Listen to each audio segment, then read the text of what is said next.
the men, the brawny men, were upon the hill. Some had walked 500 miles, and some had walked 500 more, just to fall down right there, nearly at my granny's door. Aye, the burly Scotsmen were turning blue in the face. They were famished. Their tummies were eating themselves up. And what were we to do but see my great, great, great, great, great granny step in to save the day? Oh, well, I'll need you to say her name. May I introduce you? Her name is Ochno, with a lot of spit. Go ahead, say Ochno. Ochno. And every time I ask you, can you believe that? I want you to say, Ochno. Can you believe it? No. And every time I say feast, I want you to raise your arms to the sky. Go ahead. Raise your arms to the sky and say, feast, feast, feast, in a fierce voice. Aye. Now my granny stood up, a whopping 4 foot tall, but she had fiery, glazy eyes and hair that stood out kind of like copper wire. But you know what? That's when she was happy, so you didn't want to see her mad. And she was mad because the women of the village hadn't done what they needed to do. You see, she lived so long ago, it was before cell phones. It was before regular phones. Well, you'll get an idea when I tell you this. One day, wee Donny boy came through the rye with his friend Jimmy John the Bairn. Aye, and they were screaming at the top of their lungs, "The Vikings are coming! The Vikings are coming!"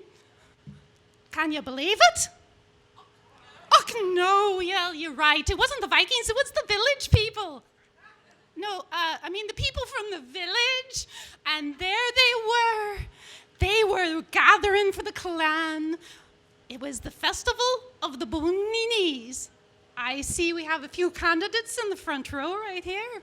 The festival of the Bony Knees was important, but they were famished, and the women didn't know what to do. Granny says, go get some sheep. But they can't even find a sheep. The sheep were smarter than the women in the village. They just fluffed themselves up, stood on the hill. Meh, it looked like fluffy clouds, and the women walked by. Well, they couldn't even find some lettuce. They were scared off by a wee bunny. But the men were getting angry. They pounded their fists on the table. Where is our feast? What? Feast, feast, feast. Where is our feast? Feast, feast, feast. Indeed, they knew there had to be something done, and she went lickety-split because she had a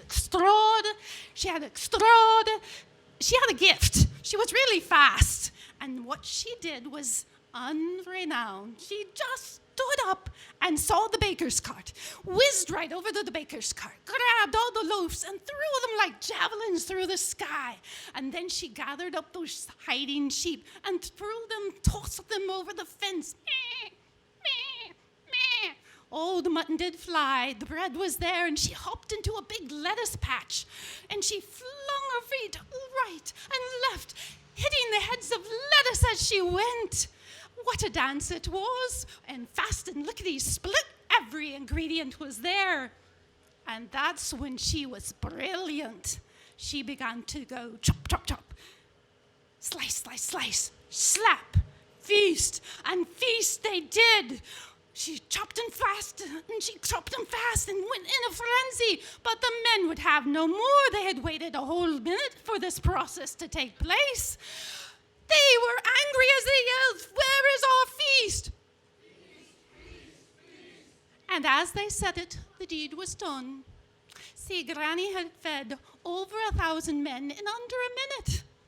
And to this day, as the legend has it correctly, the men no longer had the festival of bony knees, but they started throwing javelins and tossing large objects over fences.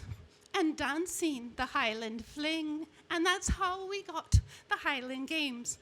And wee Jimmy John had been watching the whole process. He opened a shop. Yes, he's got Jimmy John's freakingly fast fare for you. And I hear the reviews are quite good. But don't forget, my granny was behind it all. Can you believe it? Ach no!